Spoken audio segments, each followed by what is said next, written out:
Hi ನಮಸ್ತೆ ಎಲ್ಲರಿಗೂ S S media ಚಾನಲಿನ ಮತ್ತೊಂದು ವಿಡಿಯೋಗೆ ಸ್ವಾಗತ ಸುಸ್ವಾಗತ. ಸ್ನೇಹಿತರೆ, ಎಲ್ಲರೂ ಹೇಗಿದ್ದೀರಾ? ಎಲ್ಲರೂ ಚೆನ್ನಾಗಿದ್ದೀರಾ ಅಂದ್ಕೊಂಡಿದ್ದೀನಿ. ನಾನು ಕೂಡ ತುಂಬಾ ಚೆನ್ನಾಗಿದ್ದೀನಿ. ಎಲ್ಲರೂ ಚೆನ್ನಾಗಿದ್ದೀರಾ ಅಂದ್ಕೊಂಡು ಭಾವಿಸ್ಕೊಂಡು ಇವತ್ತಿನ ಒಂದು ವಿಡಿಯೋನ ಶುರು ಮಾಡಿಬಿಡೋಣ. ಇವತ್ತಿನ ಒಂದು ವಿಡಿಯೋದಲ್ಲಿ ನಾಳೆ ಜೂನ್ 3ರಂದು ಶಕ್ತಿಶಾಲಿಯಾದಂತಹ ಸಂಕಷ್ಟಹರ ಚತುರ್ಥಿ ಇದೆ ಸ್ನೇಹಿತರೆ. ಈ ದಿನ ಈ 4 ರಾಶಿಯವರಿಗೆ ಸಾಕಷ್ಟು ಅದೃಷ್ಟ ಅಂತಲೇ ಹೇಳಬಹುದು. 2.5 ವರ್ಷಗಳ ನಂತರ ಸುವರ್ಣ ಕಾಲ ಪ್ರಾರಂಭವಾಗಲಿದೆ. ಹಾಗಿದ್ರೆ ಜೂನ್ 3ರಂದು ಯಾವ 4 ರಾಶಿಯವರು ಅದೃಷ್ಟ ಬದಲಾಗಲಿದೆ, ಇನ್ನು ಸಂಕಷ್ಟ ಚತುರ್ಥಿಯ ದಿನ ಏನೆಲ್ಲ ಮಾಡಬೇಕು ಅನ್ನೋದನ್ನ ಕಂಪ್ಲೀಟ್ ಆಗಿ ಇದೇ ವಿಡಿಯೋದಲ್ಲಿ ತಿಳಿಸ್ಕೊಡ್ತಾ ಹೋಗ್ತೀನಿ. ಇದನ್ನೆಲ್ಲ ಕಂಪ್ಲೀಟ್ ಆಗಿ ತಿಳ್ಕೊಬೇಕು ಅಂದರೆ ಎಲ್ಲೂ ಕೂಡ ವಿಡಿಯೋನ ಸ್ಕಿಪ್ ಮಾಡಬಾರ್ದು. ಅಂದರೆ ವಿಡಿಯೋನ ಕಟ್ ಮಾಡಿ ಓಡಿಸ್ಕೊಂಡು ಹೋಗಿ ನೋಡ್ತೀರಾ, ಇದು ಫುಲ್ ಇನ್ಫಾರ್ಮೇಷನ್ ಅರ್ಥ ಆಗಲ್ಲ. ಸೊ ಹಾಗಾಗಿ ಎಲ್ಲ ವಿಡಿಯೋದಲ್ಲೂ ತಿಳಿಸ್ತಾ ಇರ್ತೀನಿ. ಮೊದಲಿಂದ ಕೊನೆ ತನಕ ವಿಡಿಯೋನ ವಾಚ್ ಮಾಡಿ. ವಿಡಿಯೋದಲ್ಲಿ ಒಳ್ಳೆ ಮಾಹಿತಿ ಸಿಕ್ಕಿದ್ದಲ್ಲಿ ತಪ್ಪದೆ ವಿಡಿಯೋಗೊಂದು ಲೈಕ್ ಕೊಟ್ಟು, ಇನ್ನೂ ನನ್ನ ಚಾನಲ್ನ ಸಬ್ಸ್ಕ್ರೈಬ್ ಮಾಡ್ಕೊಳ್ದಾನೆ ನೋಡ್ತಿದ್ರೆ ದಯವಿಟ್ಟು ಎಸ್ ಮೀಡಿಯಾಗೆ ಸಬ್ಸ್ಕ್ರೈಬ್ ಆಗಿ ನಿಮ್ಮ ಅಭಿಪ್ರಾಯಗಳನ್ನು ಕಮೆಂಟ್ ಬಾಕ್ಸಲ್ಲಿ ತಿಳಿಸಬಹುದು. ಯಾರೆಲ್ಲ ಸಬ್ಸ್ಕ್ರೈಬ್ ಮಾಡಿಕೊಂಡು ಪ್ರತಿನಿತ್ಯ ವಿಡಿಯೋ ವಾಚ್ ಮಾಡ್ತಿದ್ದೀರಾ ಅಂಥವರಿಗೆ ಥ್ಯಾಂಕ್ ಯು ಸೋ ಮಚ್ ಅಂತ ಹೇಳ್ತಾ ವಿಡಿಯೋದ ಕಡೆ ಗಮನ ಕೊಟ್ಬಿಡೋಣ. ಹೌದು ಸ್ನೇಹಿತರೆ, ಜ್ಯೋತಿಷ್ಯದ ಪ್ರಕಾರ ಜೂನ್ ತಿಂಗಳಲ್ಲಿ ಬರುವಂತಹ ಸಂಕಷ್ಟಿ ಚತುರ್ಥಿಯನ್ನು ಬಹಳ ಅಪರೂಪವೆಂದು ಪರಿಗಣಿಸಲಾಗಿದೆ. ಏಕೆಂದರೆ ಈ ದಿನ 2.5 ವರ್ಷಗಳ ನಂತರ ಬರುತ್ತದೆ ಸ್ನೇಹಿತರೆ. ಸೊ ಆ ಕಾರಣದಿಂದ ಈ 4 ರಾಶಿಯವರ ಅದೃಷ್ಟ ಕೂಡ ಬದಲಾಗಲಿದೆ ಅಂತಲೇ ಹೇಳಬಹುದು. ಇದರ ಜೊತೆಗೆ ಸ್ನೇಹಿತರೆ, ಪಂಚಾಂಗದ ಪ್ರಕಾರ ಅಂದರೆ ಚತುರ್ಥಿಯ ದಿನ ಪಂಚಾಂಗದ ಪ್ರಕಾರ ಅಧಿಕಾರಿ ಮಾಸದ ಈ ಸಂಕಷ್ಟ ಚತುರ್ಥಿ ಜೂನ್ 3ರಂದು 2026 ರಾತ್ರಿ 9:21 ಅಂದರೆ ಜೂನ್ 3 ರಾತ್ರಿ 9:21 ಪ್ರಾರಂಭವಾಗಿ ಜೂನ್ 4ರಂದು ರಾತ್ರಿ 11:30 ಮುಂದುವರಿಯುತ್ತದೆ. ಈ ಚತುರ್ಥಿಯ ಚಂದ್ರೋದಯದ ಬೆಳಿಗ್ಗೆ 9:52 ಸಂಭವಿಸಲಿದೆ. ಚಂದ್ರನ ದರ್ಶನದ ನಂತರ ಈ ಉಪವಾಸವನ್ನು ಆಚರಿಸಲಾಗುತ್ತದೆ.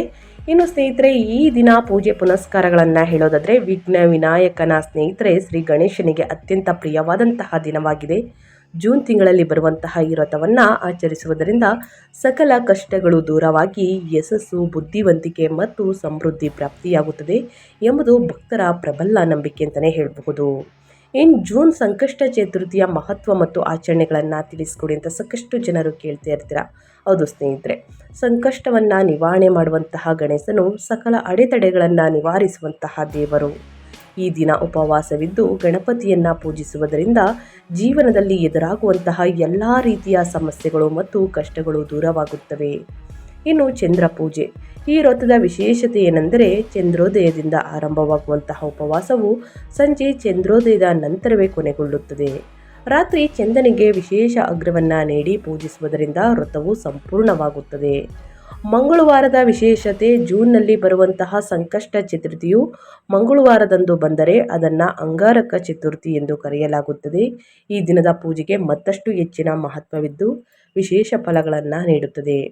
ಪೂಜೆ ವಿಧಾನವನ್ನು ಹೇಳೋದಾದರೆ ಈ ದಿನ ಬೆಳಿಗ್ಗೆ ಬೇಗನೆ ಎದ್ದು ಸ್ನಾನವನ್ನು ಮಾಡಿ ಗಣೇಶನನ್ನು ಭಕ್ತಿಯಿಂದ ಪೂಜೆಯನ್ನು ಆರಂಭಿಸಬೇಕು. ಗಣಪತಿಗೆ ಅತಿ ಪ್ರಿಯವಾದಂತಹ ಗರಿಕೆ ಹುಲ್ಲು, ಹೂಗಳು ಅಥವಾ ಮೋದಕವನ್ನು ನೈವೇದ್ಯವಾಗಿ ಅರ್ಪಿಸಬೇಕು. ಸಂಜೆ ವೇಳೆ ಮತ್ತೊಮ್ಮೆ ಸ್ನೇಹಿತರೆ ದೇವಸ್ಥಾನದಲ್ಲಿ ಅಥವಾ ಮನೆಯಲ್ಲಿ ಗಣೇಶನಿಗೆ ದೀಪವನ್ನು ಹಚ್ಚಿ ಪ್ರಾರ್ಥಿಸಬೇಕು. ಅಂತಿಮವಾಗಿ ರಾತ್ರಿ ಚಂದ್ರನ ದರ್ಶನ ಮಾಡಿ ಚಂದ್ರನಿಗೆ ಹಾಲನ್ನು ಅಗ್ರವಾಗಿ ನೀಡಿ ನಮಸ್ಕರಿಸಿದ ನಂತರವೇ ಸ್ನೇಹಿತರೆ ವ್ರತ ಮುಕ್ತಾಯಗೊಳ್ಳುತ್ತದೆ ಅಂತಲೇ ಹೇಳಬಹುದು. ಸೊ ಹಾಗಾಗಿ ತಪ್ಪದೇ ಈ ಪೂಜೆ ಪುನಸ್ಕಾರಗಳನ್ನು ಭಕ್ತಿಯಿಂದ ಆಚರಿಸಿ ಯಾರೆಲ್ಲ ಸಂಕಷ್ಟ ಚತುರ್ಥಿಯನ್ನು ಮಾಡ್ತೀರಾ ಕಷ್ಟಗಳು ಸಮಸ್ಯೆಗಳೆಲ್ಲವೂ ನಿವಾರಣೆಯಾಗಲಿದೆ ಅಂತಲೇ ಹೇಳ್ಬೋದು. ಹಾಗಿದ್ರೆ ಈ ದಿನದಂದು ಈ 4 ರಾಶಿಯವರು ಏನೆಲ್ಲ ಅದೃಷ್ಟದ ಫಲಗಳನ್ನು ಗಳಿಸಲಿದ್ದೀರಿ, ಯಾವುದರ ಬಗ್ಗೆ ಎಚ್ಚರಿಕೆ ವಹಿಸಬೇಕು ಅನ್ನೋದನ್ನ ಕಂಪ್ಲೀಟಾಗಿ ತಿಳಿಸ್ಕೊಡ್ತೀನಿ ಸ್ನೇಹಿತರೆ. ಎಲ್ಲೂ ಕೂಡ ವಿಡಿಯೋನ ಸ್ಕಿಪ್ ಮಾಡ್ತಾನೆ. ಇನ್ನೂ ಕೂಡ ವಿಡಿಯೋಗೆ ಲೈಕ್ ಮಾಡಿಲ್ಲ ಅಂದರೆ ದಯವಿಟ್ಟು ಲೈಕ್ ಮಾಡಿ. ಕಮೆಂಟ್ ಬಾಕ್ಸಲ್ಲಿ ಓಂ ಗಂ ಗಣಪತಿಯೇ ನಮಃ ಎಂಬ ಮಂತ್ರವನ್ನು ಬರೆದು ಹಾಕಿ. ಕಷ್ಟಗಳು, ಸಮಸ್ಯೆಗಳು, ಅಡಚಣೆಗಳು ಏನೇ ಇದ್ದರೂ ಕೂಡ ಸಂಪೂರ್ಣವಾಗಿ ನಿವಾರಣೆಯಾಗಲಿದೆ. ನಾಳೆ ಜ್ಯೋತಿಷ್ಯದ ದೃಷ್ಟಿಕೋನದಿಂದ ಸ್ನೇಹಿತರೆ 2.5 ವರ್ಷಗಳ ನಂತರ ರೂಪುಗೊಳ್ಳುವಂತಹ ಈ ಯೋಗದಿಂದ ಸ್ನೇಹಿತರೆ ಜೂನ್ 3ರಂದು ಸಂಕಷ್ಟ ಚತುರ್ಥಿಯ ದಿನ ಗುರುವು ತನ್ನ ಉಚ್ಚ ರಾಶಿಯಾದ ಕರ್ಕ ರಾಶಿಗೆ ಸಾಗಲಿದ್ದು, ಈ ಮೂಲಕ ಶನಿಯೊಂದಿಗೆ ಸೇರಿ ಅಪಾರ ಶುಭ ನವಪಂಚಮ ರಾಜಯೋಗವನ್ನು ರೂಪಿಸಲಿದೆ. ಈ ಅಪರೂಪದ ಯೋಗವು ಯಾವ 4 ರಾಶಿಗಳ ಅದೃಷ್ಟದ ಬಾಗಿಲು ತೆರೆಯಲಿದೆ ಮತ್ತು ಯಾರು ಬಂಪರ್ ಪ್ರಯೋಜನಗಳನ್ನು ಪಡೆಯಲಿದ್ದಾರೆ ಅನ್ನೋದನ್ನ ನೋಡ್ತಾ ಹೋಗೋಣ. ಹೌದು ಸ್ನೇಹಿತರೆ, ಜ್ಯೋತಿಷ್ಯದ ದೃಷ್ಟಿಕೋನದಿಂದ ಗುರುವು ಕರ್ಕ ರಾಶಿಗೆ ಸಾಗುವುದರಿಂದ ಅತ್ಯಂತ ಮಹತ್ವದ ಮತ್ತು ಪ್ರಭಾವಶಾಲಿ ಘಟನೆಯಾಗಿದ್ದು, ಇದನ್ನು ಜ್ಯೋತಿಷ್ಯದ ವಿಜ್ಞಾನದಲ್ಲಿ ಅತ್ಯಂತ ಶುಭ ಮತ್ತು ಅದೃಷ್ಟಶಾಲಿ ಗ್ರಹ ಸಂಯೋಜನೆಗಳಲ್ಲಿ ಒಂದೆಂದು ಪರಿಗಣಿಸಲಾಗಿದೆ. ಇನ್ನು ಜ್ಯೋತಿಷ್ಯಗಳ ಪ್ರಕಾರ ಈ ಯೋಗದ ರಚನೆಗೆ ಪ್ರಾಥಮಿಕ ಕಾರಣವೇನೆಂದರೆ ಗುರುವು ತನ್ನ ಉಚ್ಚ ರಾಶಿಯಾದಂತಹ ಕರ್ಕ ರಾಶಿಗೆ ಪ್ರವೇಶಿಸುವುದು. ಕರ್ಕ ರಾಶಿಯಲ್ಲಿ ಗುರುವು ತನ್ನ ಗರಿಷ್ಠ ಶಕ್ತಿಯನ್ನು ಪಡೆಯುತ್ತಾರೆ ಮತ್ತು ಅತ್ಯಂತ ಪರೋಪಕಾರಿ ಫಲಿತಾಂಶಗಳನ್ನು ನೀಡುತ್ತಾನೆ. ಇದಕ್ಕೆ ವಿರುದ್ಧವಾಗಿ ಶನಿಯು ತನ್ನ ಮೂಲ ತ್ರಿಕೋನ ರಾಶಿಯಾದ ಕುಂಭದಲ್ಲಿ ಸ್ಥಾನವನ್ನು ಪಡೆದಿದ್ದಾನೆ. 2 ಪ್ರಬಲ ಮತ್ತು ಸಕಾರಾತ್ಮಕ ಗ್ರಹಗಳ ಪರಸ್ಪರ ಸಂಪರ್ಕವನ್ನು ಸ್ಥಾಪಿಸಿದಾಗ ಫಲಿತಾಂಶದ ಪರಿಣಾಮಗಳ ಶುಭವು ಹಲವು ಪಟ್ಟು ಹೆಚ್ಚಾಗಬಹುದು ಸ್ನೇಹಿತರೆ. ಆದ್ದರಿಂದ ಜೂನ್ 3ರಂದು ರೂಪುಗೊಳ್ಳುವಂತಹ ನವಪಂಚಮ ರಾಜಯೋಗದಿಂದ ಯಾವ ರಾಶಿಗಳು ತಮ್ಮ ಜೀವನದಲ್ಲಿ ಪರಿವರ್ತನಾ ಬದಲಾವಣೆಗಳನ್ನು ಅನುಭವಿಸಲಿವೆ ಎಂಬುದನ್ನು ಸಂಪೂರ್ಣವಾಗಿ ತಿಳಿದೋಗೋಣ ಬನ್ನಿ. ಮೊದಲನೇ ಅದೃಷ್ಟ ರಾಶಿ ಬಂದು ಸ್ನೇಹಿತರೆ ಕಟಕ ರಾಶಿಯವರಿಗೆ. ಕಟಕ ರಾಶಿಯವರಿಗೆ ಗುರುವು ನಿಮ್ಮ ಸ್ವಂತ ರಾಶಿಯನ್ನು ಪ್ರವೇಶಿಸುತ್ತಿದ್ದು, ಇದು ನಿಮ್ಮ ಸಾಮಾಜಿಕ ಪ್ರತಿಷ್ಠೆ, ಗೌರವ ಮತ್ತು ಆತ್ಮವಿಶ್ವಾಸದಲ್ಲಿ ಗಮನಾರ್ಹ ಏರಿಕೆಗೆ ಕಾರಣವಾಗುತ್ತದೆ. ಇದಲ್ಲದೆ ಈ ದಿನ ಸಂಕಷ್ಟ ಚತುರ್ಥಿಯ ದಿನ ಶನಿಯ ಬೆಂಬಲದೊಂದಿಗೆ ನೀವು ಯಾವುದೇ ಸ್ಥಗಿತಗೊಂಡ ಕಾರ್ಯಗಳು ಅಥವಾ ಯೋಜನೆಗಳು ವೇಗವನ್ನು ಪಡೆಯುತ್ತವೆ. ದೀರ್ಘಕಾಲದವರೆಗೆ ನಿಶ್ಚಲವಾಗಿರುವಂತಹ ಕೆಲಸವು ಇದ್ದಕ್ಕಿದ್ದಂತೆ ಪ್ರಗತಿ ಹೊಂದಲು ಪ್ರಾರಂಭವಾಗುತ್ತದೆ ಮತ್ತು ಪೂರ್ಣಗೊಳ್ಳುತ್ತವೆ ಅಂತಲೇ ಹೇಳಬಹುದು. ಈ ಯೋಗದ ಪ್ರಭಾವದ ಅಡಿಯಲ್ಲಿ ವ್ಯಕ್ತಿಗಳು ಉತ್ತಮ ನಿರ್ಧಾರಗಳನ್ನು ತೆಗೆದುಕೊಳ್ಳುವಂತಹ ಸಾಮರ್ಥ್ಯವನ್ನು ಬಹಳವಾಗಿ ಹೆಚ್ಚಿಸುತ್ತಾರೆ. ಸಂಪೂರ್ಣ ಪ್ರಾಮಾಣಿಕತೆ ಮತ್ತು ಶ್ರದ್ಧೆಯಿಂದ ಕೆಲಸ ಮಾಡುವವರು ತಮ್ಮ ಪ್ರಯತ್ನಗಳಿಗೆ ಅತ್ಯುತ್ತಮ ಪ್ರತಿಫಲವನ್ನು ಪಡೆಯುತ್ತಾರೆ ಸ್ನೇಹಿತರೆ. ಇನ್ನು ಶನಿಯು ಗುರುಗ್ರಹದೊಂದಿಗೆ ಶುಭ ನವಪಂಚಮ ರಾಜಯೋಗವನ್ನು ರಚಿಸುತ್ತಿರುವುದರಿಂದ ಈ ಅವಧಿಯಲ್ಲಿ ಕಟಕ ರಾಶಿಯವರಿಗೆ ವೃತ್ತಿ, ಉದ್ಯೋಗ ಮತ್ತು ಆರ್ಥಿಕ ಬೆಳವಣಿಗೆ ಅತ್ಯಂತ ಅನುಕೂಲಕರವಾಗಿರಲಿದೆ. ಕೆಲಸದ ಸ್ಥಳದಲ್ಲಿ ನಿಮ್ಮ ಪರಿಶ್ರಮಕ್ಕೆ ಸೂಕ್ತ ಮನ್ನಣೆ ಸಿಗುವಂತಹ ಸಾಧ್ಯತೆ ಇದ್ದು, ಬಡ್ತಿ, ಹೊಸ ಜವಾಬ್ದಾರಿಗಳು ಅಥವಾ ಉತ್ತಮ ಅವಕಾಶಗಳು ದೊರೆಯಬಹುದು. ಆರ್ಥಿಕವಾಗಿ ನಿಮ್ಮ ಸ್ಥಿತಿ ಹಿಂದಿನದಕ್ಕಿಂತ ಹೆಚ್ಚು ಬಲಗೊಳ್ಳಲಿದೆ ಸ್ನೇಹಿತರೆ. ಆದಾಯದ ಮೂಲಗಳು ವಿಸ್ತರಿಸುವಂತಹ ಸೂಚನೆಗಳಿವೆ. ಈ ಯೋಗವು ವ್ಯಾಪಾರ, ಹೂಡಿಕೆ ಮತ್ತು ಹಣಕಾಸಿನ ಕ್ಷೇತ್ರಗಳಿಗೆ ವಿಶೇಷ ಲಾಭವನ್ನು ತರುವಂತಹ ಸಾಧ್ಯತೆ ಇದೆ. ವಿಶೇಷವಾಗಿ ಬ್ಯಾಂಕಿಂಗ್, ಹಣಕಾಸು, ಶಿಕ್ಷಣ ಮತ್ತು ಜವಳಿ ಉದ್ಯಮಗಳಿಗೆ ಸಂಬಂಧಿಸಿದವರು ಗಮನಾರ್ಹ ಪ್ರಗತಿಯನ್ನು, ಲಾಭವನ್ನು, ಕೆಲಸದ ಅವಕಾಶವನ್ನು ಕಾಣಬಹುದು. ಒಟ್ಟಾರೆಯಾಗಿ ಈ ರಾಜಯೋಗವು ಕಟಕ ರಾಶಿಯವರಿಗೆ ಯಶಸ್ಸು, ಸ್ಥಿರತೆ ಮತ್ತು ಅಭಿವೃದ್ಧಿಯ ಹೊಸ ದಾರಿಯನ್ನು ತೆರೆಯುವಂತಹ ಸಾಧ್ಯತೆಯನ್ನು ಸೂಚಿಸುತ್ತದೆ. ಇನ್ನು ಮುಂದಿನ ರಾಶಿಯವರ ಬಗ್ಗೆ ಹೇಳೋದಾದರೆ ವೃಶ್ಚಿಕ ರಾಶಿಯವರಿಗೆ. ವೃಶ್ಚಿಕ ರಾಶಿಯವರು ಏನೆಲ್ಲ ಅದೃಷ್ಟದ ಫಲಗಳನ್ನು ಗಳಿಸಲಿದ್ದೀರಿ ಅಂದರೆ, ಶನಿ ಮತ್ತು ಗುರುಗಳ ಶುಭ ನವಪಂಚಮ ರಾಜಯೋಗದ ಪರಿಣಾಮವಾಗಿ ವೃಶ್ಚಿಕ ರಾಶಿಯವರಿಗೆ ಈ ಅವಧಿ ಅದೃಷ್ಟವರ್ಧಕ ಮತ್ತು ಪ್ರಗತಿದಾಯಕವಾಗಿರಲಿದೆ. ಶಿಕ್ಷಣ, ಮಕ್ಕಳ ಸಾಧನೆ, ಹೂಡಿಕೆಗಳು ಹಾಗೂ ಭವಿಷ್ಯದ ಯೋಜನೆಗಳಿಗೆ ಸಂಬಂಧಿಸಿದಂತೆ ಸಂತಸದ ಸುದ್ದಿಗಳನ್ನು ಪಡೆಯುವಂತಹ ಸಾಧ್ಯತೆ ಇದೆ. ವಿದ್ಯಾರ್ಥಿಗಳಿಗೆ ಉತ್ತಮ ಫಲಿತಾಂಶಗಳು ದೊರೆಯಬಹುದು ಮತ್ತು ಹೂಡಿಕೆಗಳಿಂದ ಲಾಭದ ಸೂಚನೆಗಳಿವೆ. ಈ ಯೋಗದ ಪ್ರಭಾವದಿಂದಾಗಿ ನಿಮ್ಮ ಆತ್ಮವಿಶ್ವಾಸ ಹೆಚ್ಚಾಗಲಿದ್ದು, ಹೊಸ ಅವಕಾಶಗಳು ನಿಮ್ಮ ಕಡೆಗೆ ಆಕರ್ಷಿತವಾಗಬಹುದು. ಜೊತೆಗೆ ಧಾರ್ಮಿಕ ಮತ್ತು ಆಧ್ಯಾತ್ಮಿಕ ಚಟುವಟಿಕೆಗಳ ಕಡೆಗೆ ಆಸಕ್ತಿ ಕೂಡ ಹೆಚ್ಚಾಗಬಹುದು. ಸಮಾಜದಲ್ಲಿ ನಿಮ್ಮ ಗೌರವ ಮತ್ತು ಮಾನ್ಯತೆ ವೃದ್ಧಿಯಾಗುವಂತಹ ಸಾಧ್ಯತೆ ಇದ್ದು, ಸಾರ್ವಜನಿಕ ಕಲ್ಯಾಣ ಅಥವಾ ಸೇವಾ ಕಾರ್ಯಗಳಲ್ಲಿ ಭಾಗವಹಿಸುವಂಥ ಅವಕಾಶಗಳು ಕೂಡ ವೃಶ್ಚಿಕ ರಾಶಿಯವರಿಗೆ ಸಿಗಬಹುದು. ಒಟ್ಟಾರೆಯಾಗಿ ಹೇಳಬೇಕು ಅಂದರೆ ಈ ಅವಧಿ ವೃಶ್ಚಿಕ ರಾಶಿಯವರಿಗೆ ಅದೃಷ್ಟ, ಸಂತೋಷ ಮತ್ತು ಸಕಾರಾತ್ಮಕ ಬದಲಾವಣೆಗಳನ್ನು ತರುವಂತಹ ಸಮಯವಾಗಿರಲಿದೆ ಸ್ನೇಹಿತರೆ. ಸಂಕಷ್ಟ ಚತುರ್ಥಿಯ ದಿನ ಸ್ನೇಹಿತರೆ ಸಾಕಷ್ಟು ಅದೃಷ್ಟದ ಫಲಗಳನ್ನು ಗಳಿಸಲಿದ್ದೀರಿ ಅಂತಲೇ ಹೇಳಬಹುದು. ಈ ರಾಜಯೋಗದಿಂದ, ನವಪಂಚಮ ರಾಜಯೋಗದಿಂದ ವೃಶ್ಚಿಕ ರಾಶಿಯವರಿಗೆ ಒಂದಲ್ಲ ಒಂದು ರೀತಿಯಲ್ಲಿ ಅದೃಷ್ಟವನ್ನು ನೋಡಲಿದ್ದೀರಿ ಸ್ನೇಹಿತರೆ. ಸೊ ಒಟ್ಟಾರೆಯಾಗಿ ಹೇಳಬೇಕು ಅಂತಂದರೆ 2.5 ವರ್ಷಗಳ ನಂತರ ರೂಪುಗೊಂಡಿರುವಂತಹ ಈ ಯೋಗದಿಂದ ಸಾಕಷ್ಟು ಅದೃಷ್ಟದ ಫಲಗಳನ್ನು ಗಳಿಸಲಿದ್ದೀರಿ. ದುಡುಕಿನ ನಿರ್ಧಾರಗಳನ್ನು ತೆಗೆದುಕೊಳ್ಬೇಡಿ. ಹಣಕಾಸಿನ ವಿಚಾರದಲ್ಲಿ ಬಹಳಷ್ಟು ಎಚ್ಚರಿಕೆ ವಹಿಸಿ ಅಂತ ಹೇಳ್ತಾ, ಇನ್ನು ಮುಂದಿನ ರಾಶಿಯವರ ಬಗ್ಗೆ ಹೇಳೋದಾದರೆ ಮೇಷರಾಶಿಯವರಿಗೆ. ಮೇಷರಾಶಿಯವರಿಗೆ ಚಂದ್ರನು ನಿಮ್ಮ ಭಾಗ್ಯದ ಸ್ಥಾನವಾದಂತಹ 9ನೇ ಮನೆಯಲ್ಲಿ ಸಂಚರಿಸುತ್ತಿರುವುದರಿಂದ ಮತ್ತು ಶನಿ ಗುರುಗಳ ಸಂಯೋಗವು ಸ್ನೇಹಿತರೆ ನವಪಂಚಮ ರಾಜಯೋಗದಿಂದ ಈ ದಿನದಿಂದ ಸಾಕಷ್ಟು ಅದೃಷ್ಟವನ್ನು ನೋಡಲಿದ್ದೀರಿ. ಕುಟುಂಬದಲ್ಲಿ ಸಣ್ಣ ವಿಷಯಗಳಿಗೂ ಭಿನ್ನಾಭಿಪ್ರಾಯಗಳು ಉಂಟಾಗಬಹುದು. ಸೊ ಅದರ ಬಗ್ಗೆ ಎಚ್ಚರಿಕೆ ವಹಿಸಿ. ಮಕ್ಕಳ ಶಿಕ್ಷಣ ಅಥವಾ ಆರೋಗ್ಯದ ಬಗ್ಗೆ ಕೆಲವು ಚಿಂತೆಗಳು ನಿಮ್ಮನ್ನು ಕಾಡಬಹುದು. ಅದರ ಕಡೆ ಸ್ವಲ್ಪ ಎಚ್ಚರಿಕೆ ವಹಿಸುವುದು ಉತ್ತಮ. ವೃತ್ತಿ ಕ್ಷೇತ್ರದಲ್ಲಿ ಸಾಕಷ್ಟು ಶ್ರಮಪಟ್ಟರೂ ನಿರೀಕ್ಷಿತ ಫಲಿತಾಂಶಗಳು ಸ್ನೇಹಿತರೆ ತಡವಾಗಿ ಸಿಗಬಹುದು. ಆದರೆ ಸರ್ಕಾರಿ ಕೆಲಸಗಳು ಅಥವಾ ಅಧಿಕೃತ ಕಾರ್ಯಗಳಲ್ಲಿ ಯಶಸ್ಸಿನ ಸೂಚನೆಗಳಿವೆ. ವ್ಯವಹಾರದಲ್ಲಿ ಹೊಸ ಹೂಡಿಕೆಗಳು ಅಥವಾ ಅಪಾಯದ ನಿರ್ಧಾರಗಳನ್ನು ತೆಗೆದುಕೊಳ್ಳುವುದನ್ನು ತಪ್ಪಿಸುವುದು ಒಳಿತು. ಪ್ರೇಮ ಜೀವನದಲ್ಲಿ ಅಹಂಕಾರಕ್ಕೆ ಅವಕಾಶ ನೀಡದೆ ಸಂಗಾತಿಯೊಂದಿಗೆ ಮೃದು ಸಂವಹನದಿಂದ ಕಾಪಾಡಿಕೊಳ್ಳಿ ಸ್ನೇಹಿತರೆ.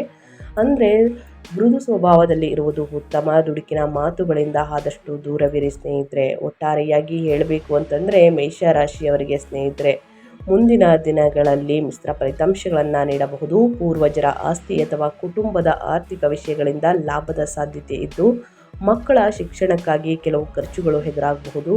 ಕುಟುಂಬ ಸದಸ್ಯರೊಂದಿಗೆ ಮಾತನಾಡುವಾಗ ತಾಳ್ಮೆ ಮತ್ತು ಸಂಯಮ ಕಾಪಾಡಿಕೊಳ್ಳುವುದು ಉತ್ತಮವಾಗುತ್ತದೆ.